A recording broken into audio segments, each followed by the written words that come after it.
Thomas Wooden Railway is no doubt one of the best merchandise lines in Thomas history. Every major character in the show got a Wooden Railway counterpart. It really was one of the kings of making a huge cast of characters. However, in the mid-90s, Learning Curve decided to dip into the Railway series and make characters that only appeared in the books. And boy did they make a lot. Not only did they make characters from Wilbert's books, but they even made a few that appeared in Christopher's books. I never had any of these characters as a kid, and I never had the books, but I'd see them in pamphlets and yearbooks and assume that they were in an episode I somehow missed. It wasn't until I got onto YouTube when I discovered more of these obscure characters and understood what the Railway series was. I'm fascinated by these characters and genuinely cannot believe there are toys for them. Today, I thought I'd take a look at them and rank them in a tier list. I'll be ranking them based on how well they resemble the illustrations they're based on. For example, if they only have one illustration, how well does it capture their essence?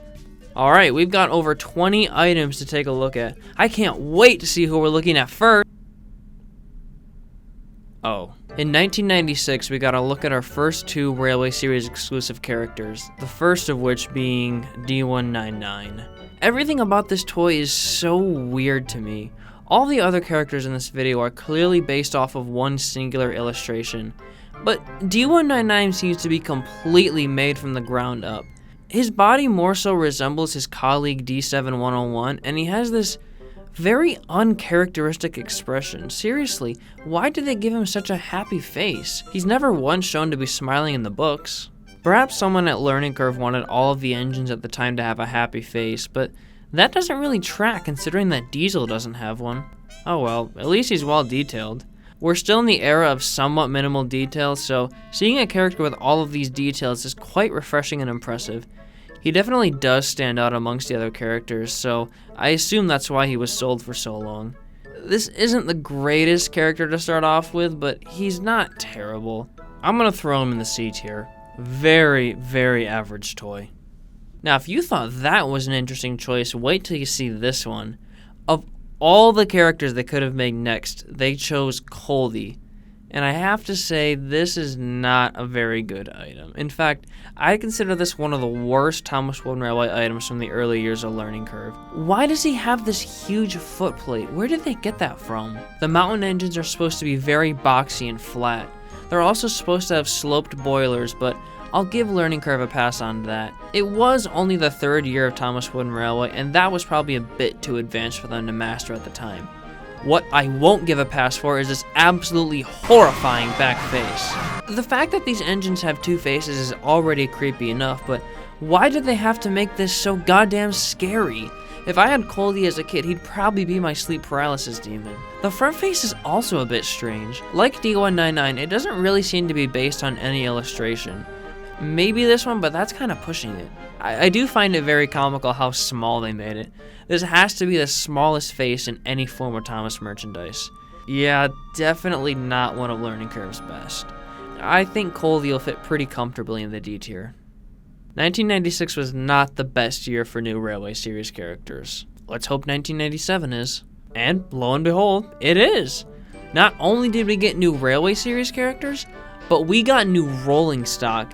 And not only that, 3 of them are narrow gauge coaches. Alright. Ada, Jane, and Mabel are awesome.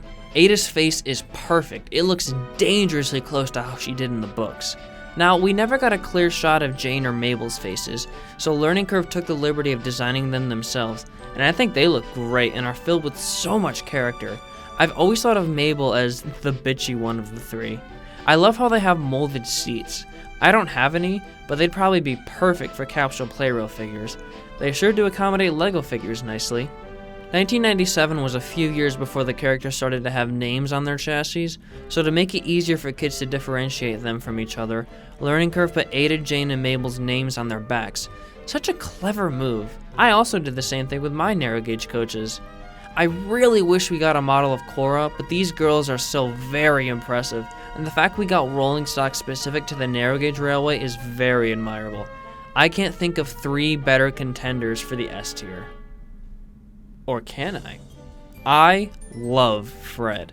The only troublesome trucks we had at the time were Scruffy and the Gray truck, so I'm really glad we got another personalized truck. He definitely stands out, not only due to his color, but in his relevance. He only ever appeared in this one illustration in Toad Stands By, yet Learning Curve decided to build the world of Thomas Wooden Railway even more and gave us a great piece of rolling stock. One of the most interesting things about Fred is his name. We've always referred to him as Fred Pelhay, but if we look closer at the illustration, his last name is actually Pelham. An honest mistake, really. If I were given this illustration back in 1996, I'd probably mistake it for a Y too. Regardless of that, this is still a really cool item. I'm a huge fan of troublesome trucks, and Fred is often paired up with Scruffy and Rickety in fan series. I assume that's because those were the only 3 named trucks for a while. There's not much wrong with Fred apart from his face. I don't totally understand his expression. It seems to be vaguely based on the illustration, but his eyes are open and he looks like he's angrily yelling rather than laughing. Let's not mince words here though, it's a fantastic face. And this is one of my favorite Thomas Wooden Railway items from the era. I think he rightfully deserves to join Ada, Jane, and Mabel in the S tier. 1998 saw 2 more unique characters. First off, we have Mike. I think this is a really solid model. It does a pretty good job at representing the character. For one, I really appreciate that he has a different color dome. I think he was the first character to have that. I don't think James got one until like 2001, so well done, Mike. I like how long he is. The small railway engines are pretty long, but Learning Curve didn't make him too long so that he would be mistaken for a Gordon-sized engine, which is respectable. I do like how he has a specially designed tender and coal load, but the thing that really drags it down for me is the face, and that's a pretty important thing when it comes to Thomas merchandise. It does resemble this illustration well, but it looks like he's about to cry. The pupils are just way too big. If they were smaller, or if the whites of his eyes were painted, I think this would look a lot better. Also, why is his rear footplate so big? Were they trying to convey this space between him and his tender? You'd think the natural space above the magnets would help with that. Not a bad model, but I think he could have used another redesign. B tier. The next character is also featured in small railway engines. Oh, is it Bert? Did we actually get a wooden model of Red? No. We got a complete wild card. The Sodor Railway Repair. Or should I say, the Sodor Chain Load Undercut. Congratulations, Sean, you didn't wet the bed for a whole month. Here's the Sodor Chain Load Undercut as a present. This is such a strange but hilarious choice. You'd think by looking at this illustration, it'd be near impossible to make a toy of him, but it's not. It's a very simplified version of the illustration, but I can still tell it's him. I find it hilarious how he has a black face in the illustration, but a gray face on the toy. We can have yellow and orange faces, but that's it. No further. His goggles are so adorable. He looks so innocent. The chute car is pretty unique, as is the ballast car, but the one thing I don't like about this model is the chute directly on the engine itself. Why did they make it detachable? That thing goes missing so easily. You'd be lucky to find one on eBay with the back chute. Why not just make it permanent? Oh well, it's still cool. One of the most interesting things about this is the ballast car, specifically the number. Does it have some sort of meaning to it? I assume it has to. If the numbers on the Sodor China clay cars have meaning, surely this one does. I'm gonna put the Sodor Railway Repair in the A tier. He's such a weird choice, but I absolutely love him. We've finally reached 1999, the year many fans believe to be the peak of Wooden Railway. Roy Wilson surely believed that because this was his last year involved with the brand. But he went out on a high note. Sort of. Here's what fans consider to be the gold staple for a Thomas Wooden Railway collection. And this is probably going to be my most controversial opinion on this list. The coveted Flying Scotsman. Wilson stated that this and the Sodor Railway Repair were his 2 favorite items, but I gotta say, I don't love the Flying Scotsman. Most of my complaints are similar to Eric's review. It doesn't really resemble the character very well. It shares the same problem with the 90s Henry in that his boiler is way too small. It should be the same size as Gordon. They're brothers, they're literally cut from the same mold. The face is also wrong. It's based on Henry's face from this illustration. What happened here? Did they just want to give him a face that would resemble how unique the real-life engine is, or did they just mess up? There are 3 illustrations where you can clearly see his face. Why not base it off of one of these? It's not at all a bad face, it's just a little strange that they chose this one. My biggest complaint is the firebox. This looks so dumb, it's just floating. You really couldn't put a piece of wood under there? I mean, it's gonna be close, but you could probably squeeze something under there. I'm also not a fan of the tender lettering. It's really hard to make out what it says, especially being bright yellow letters on a bright green base without any outline or shadow. I'm gonna stick with my gut here, and I'm probably gonna trigger a bunch of people, but the Flying Scotsman is going in the C tier. It's really admirable that they made a toy of him, but it doesn't really hit the mark for me, and certainly does not deserve to bring in over $100 on eBay. Here's a pretty cool one, Neil. When I was young, my mom would go to a parent group at a local church and the kids would go play in the auditorium. The church had a train table, and for some reason I remember them having Neil and thinking to myself, who is this? I think Neil is pretty neat. They really captured how small and ugly he is. His face is a little disturbing though. I was always so weirded out that he didn't have eyebrows. His face looks so naked. He clearly has eyebrows in the illustration. Why is he lacking them on the toy? What I love about Neil is his cab. Learning Curve designed it in a way where you can fit a Lego figure inside. Cross compatibility for the win. I don't really have much to say about Neil. He's simple, he's cute, and he gets the job done. B tier. Now we move on to possibly my favorite of the models we're looking at today, the NW brake van, and I am slightly bending the rules here. He did appear in this show, but this toy is based on how he looked in the Railway series, so I'm gonna include him here. Plus it's my list, I can do whatever I want. I think this nails it in every regard. It is a repaint of Henrietta, but it totally works. The details are really good, and I really like the cream colored roof. It adds a nice breakup to his colors, but the absolute best part of this model is the face.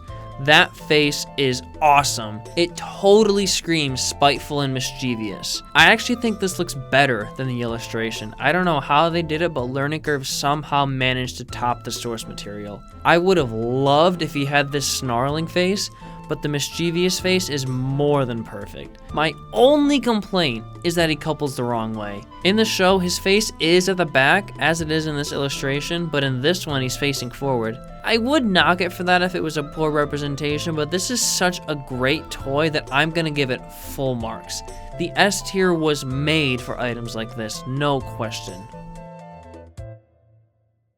The last Railway series character released in 1999 is another very fascinating one, Catherine. What makes this item so notable is that it's so inaccurate. Someone at Learning Curve must have gotten the wrong reference pictures because the Catherine toy is based on the Coli Fell trucks. I don't know what happened here, but regardless, it's still cool to have rolling stock for Coli. I do like how the cargo is removable, but like the Sodor Railway Repairs chute, it goes missing so easily. You slightly tilt Catherine's truck and this hits Coli right in the face and it's gone forever. Catherine is very similar to the Railway Repair in the sense that they're such bizarre models, but I can't help but adore them. I'm gonna throw Catherine in the B tier. I was gonna put her in the C tier, but she shares the same name as my wife, Catherine Newton. Call me. Now that Roy Wilson was gone, Learning Curve had less of a desire to make Railway series characters and started scraping the bottom of the barrel. In 2000, we only got one new item, but it sure was an excellent one, Rickety. Like Fred, he is a staple of the troublesome truck hierarchy. What I admire most about Rickety is that he's almost completely made up. Yeah, he was seen in Toad Stands By, but unlike the other famous trucks from that illustration, he doesn't have any markings on him. So Learning Curve basically made up his entire appearance and personality, which turned out to be genius. Similar to the giggling troublesome truck from a few years later, he rocks back and forth as he moves along the track, which is such a clever design. His face is very maniacal, and he actually has printing on his front and back ends. Everything about this model works, and what's great is that you can seemingly get an infinite amount of them and it won't look too out of the ordinary. Like his brother and Fred, I'm gonna put him right in the S tier. Huge props to whoever designed and named him. Very creative. After a pretty pitiful 2000, Learning Curve made a pretty triumphant return in 2001. We got our first look at Christopher Audrey Railway series characters, and the first one was very fittingly Wilbert, based on the real-life engine named after the Reverend Audrey. I guarantee not a single child in America knew who this was back in the day. We never got Chris's books in the States, so props to this American company for knowing who this was. I don't really have much to say about Wilbert, to be honest, but I do appreciate that Learning Curve shed some light on Chris's characters. I wish he had the black smokebox outlining like on his prototype, but that's just a nitpick. I suppose the gray footplate makes up for that. This is the first model to ever have a colored footplate that's a different color than the buffer beam, and it really makes a difference. I'm gonna put him in the A tier. Very lovely, but I wish I had more to say about him. Released alongside Wilbert was Frank, who is, again, such a bizarre choice. We didn't get Rex or Bert or Jock, who was introduced in the exact same book as Frank and stands out significantly more, but we got this random Diesel. I always grouped Wilbert and Frank together. Not only were they released in the same year, but because they both sold poorly, they dominated the wooden train bonus pack market. If you had either of these characters as a kid, I'd be willing to bet that you got them included with Thomas in the special letter or on-site with Thomas. They also started in one of the most famous Thomas Wooden Railway episodes of all time together. You don't support reducing the steamies. Okay then. Though it's not a great representation of the character, I'm still fascinated that such a niche character got a toy. What makes Frank really stand out is that he shares the same body as Mavis, sans the cowcatchers. Their cabs are the same shape, and they both have this weird dome thing on top. Frank also has this really odd light on the front of him, but it's placed right in his face. That's kinda gruesome if you ask me. I can't imagine how painful that was for him. Regardless, like Wilbert, he also has a different colored footplate, which really makes him stand out. I'm gonna put Frank in the B tier. Such an odd character to make, but at least Mike has someone to run the Arlesdale Railway with. And with that, we come to 2002, the last year of new Railway Series characters. However, Learning Curve did not drop the ball entirely, far from it. In fact, I think this is my favorite item we'll be taking a look at today, the Big City Engine. The fact that this item exists is astonishing to me. It's based on a character from one of the most famous Railway Series stories of all time, and Learning Curve captured his snootiness perfectly. The face is one of their best. It looks like it was ripped right out of the illustration. I love the smoke deflectors, and the fact that he has counterweights is the icing on the cake. I really wish all of the characters had this detail, but they most likely gave it to Big City to differentiate him from all the other Sodor engines.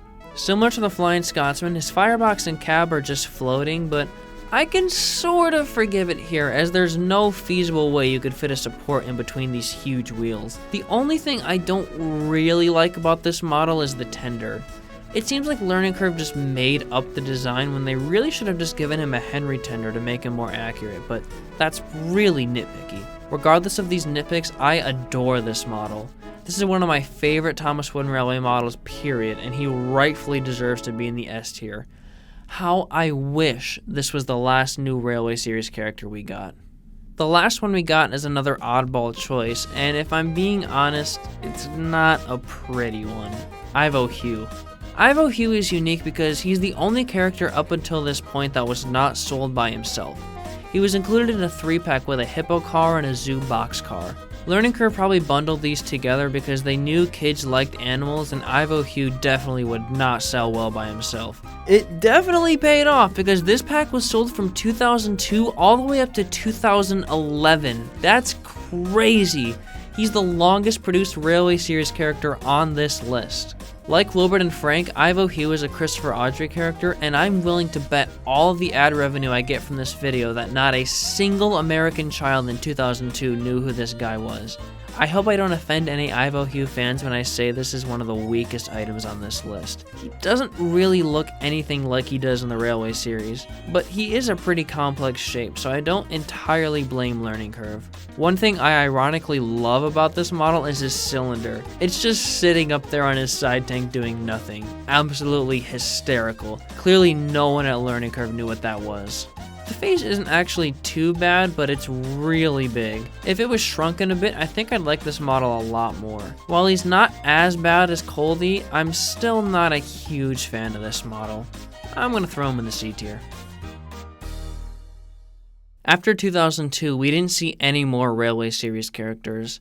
I assume this is in part to the flood of new characters that would be introduced in Season 6 and 7, the introduction of the new roadway system, and the hit bio. Plus, there really wasn't much more to be made. That is, until 2005. Thomas and Friends celebrated its 60th anniversary this year, and in commemoration, Learning Curve released this, a 3 railway engines inspired Henry. I was not a Thomas fan back in 2005. Hell, I could barely walk. However, I'm sure the older fans that were around back in the day were completely taken by surprise by this item. It's such a random choice like the other items on this list, but incredibly clever and inspired. It's based on the final illustration of Edward Gordon and Henry, which shows Henry being painted blue as a reward for rescuing Gordon's train.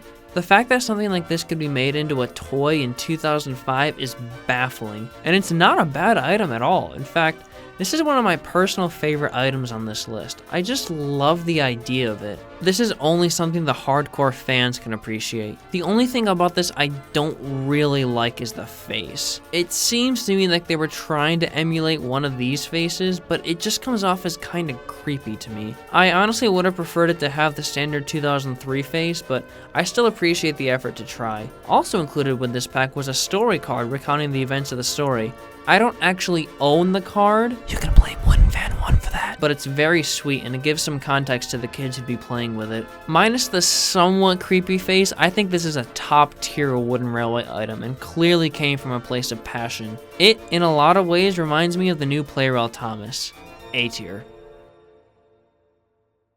And just when you thought Learning Curve was done, they pulled us back in with 2 redesigned items, the first one being D199. While seemingly a random choice, I can sort of see why they'd bring him back. His original model was around for 5 years, and he really stands out amongst the other items in the collection. For all of the problems with this version of D199, Learning Curve completely rectified that with their new model. This is a billion times better. He better represents his basis in illustrations, he's more detailed, and his expression was changed. It's still smiling, but he appears a lot more reserved and scheming. Not quite as villainous or grouchy as Diesel 10 or Bulgy, for example, but I still get the sense that he's about to cause some shit. He kinda seems like someone who'd love to watch the world explode. I can't really think of anything wrong with this model, although I will say that he doesn't really stand out to me as being a wonderful item like the NW Brake Van or Big City Engine. He just kind of exists. He's still gonna sit in the very reasonable A tier. Similar to D199, I was very unimpressed with the first version of Coli. So imagine my surprise when I first laid eyes upon the 2005 Coli, which fixes almost everything. This Coli is really something special. Like the 60th Henry, I really think this model comes from a place of inspiration and passion. Someone at Learning Curve probably looked at the original Coli, threw up, sat down at his chair, and whipped up this new design to rectify everything. The face isn't comically small anymore, he's the right shade of purple, he has coupling rod detailing in the right place, and a sloped boiler. Man, this was definitely not a model that could be made in the 90s. And the back faces, oh my goodness, fucking grotesque. I can't imagine how many kids saw this face in their nightmares. You think, oh, Colby's included with the Apple Orchard cars, how innocent. Oh my god, look at that face! It's not as creepy as the 96 one, but it's just very shocking. Minus that face, the only thing I'm not a huge fan of are the side plates. I'm not sure where they got them from. They're not on his basis or in his illustrations. Regardless, I still think this model is good, but those two things are really holding it back from earning the S tier, so I'm sorry if I offend anybody out there who loves this model. I'm putting him in the A tier. Fucking bitch. Now, for about 8 years, we didn't see any more Railway Series characters, new or redesigned. The series kept on introducing pointless new characters, so Learning Curve never had a shortage of toys. I'm Billy! However, in 2013, a new face arrived. I didn't want this. Mattel fully acquired Thomas and Friends after making Trackmaster and Take and Play for 3 years. Along with the show, they acquired Thomas Wooden Railway, and through the recommendation of the owner of the Totally Thomas Toy Depot in Escondido, California, we got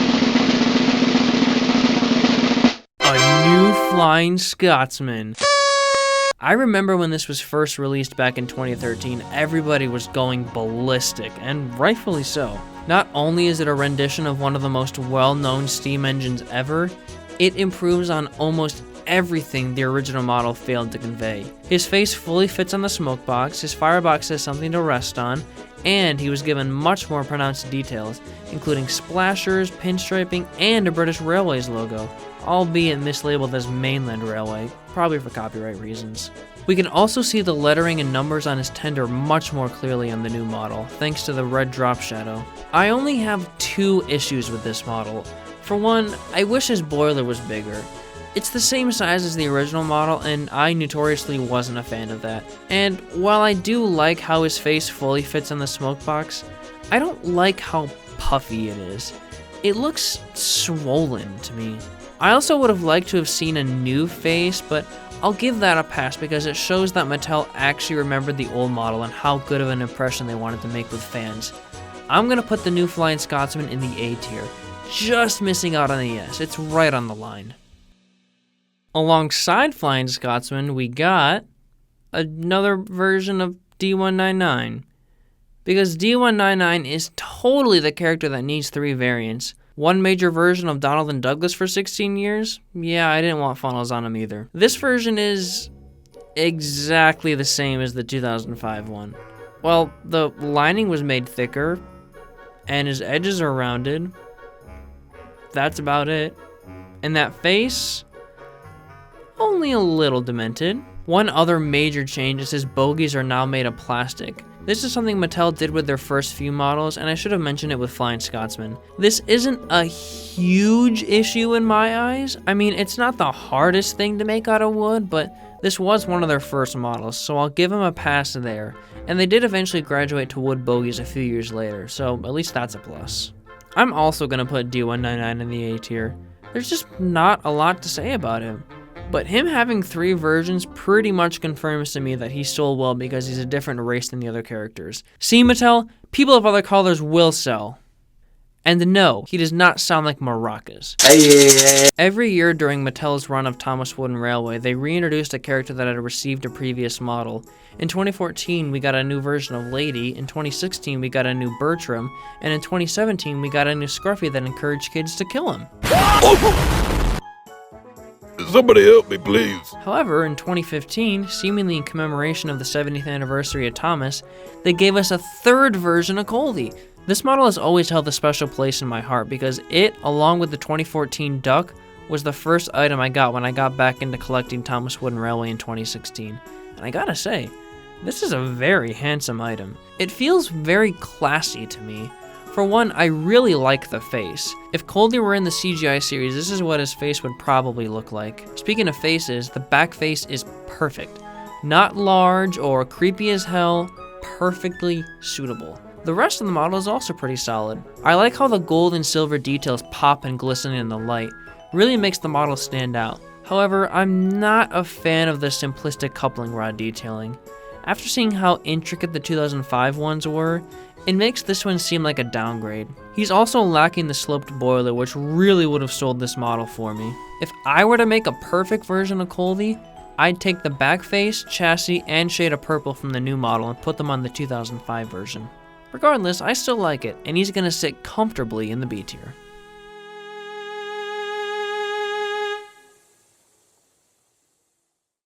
Wow, that was a lot of characters.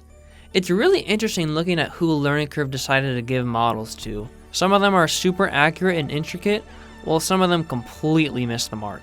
Regardless of how they look or who got a toy, I love what they represent. Thomas will always be known as a television and toy character. I bet hardly anyone from the general public today knows what the Railway series is. However, Learning Curve and Mattel did. When there were huge breaks between seasons of the show, in addition to making things up, Learning Curve dug through the books to give us a very diverse and expansive lineup of toys. When Mattel took over, they reintroduced a fan favorite character to prove to us that they recognized us and cared about Thomas. Until they didn't. But they still tried. And that is very commendable. The Fat Director promised Henry a new coat of paint. That will be nice.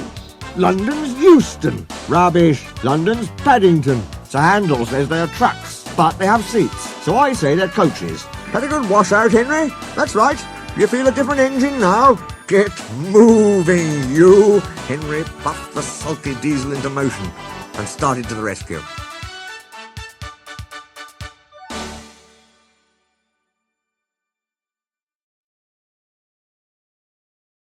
And no, I did not forget the China clay cars. Those are not characters. Fight me!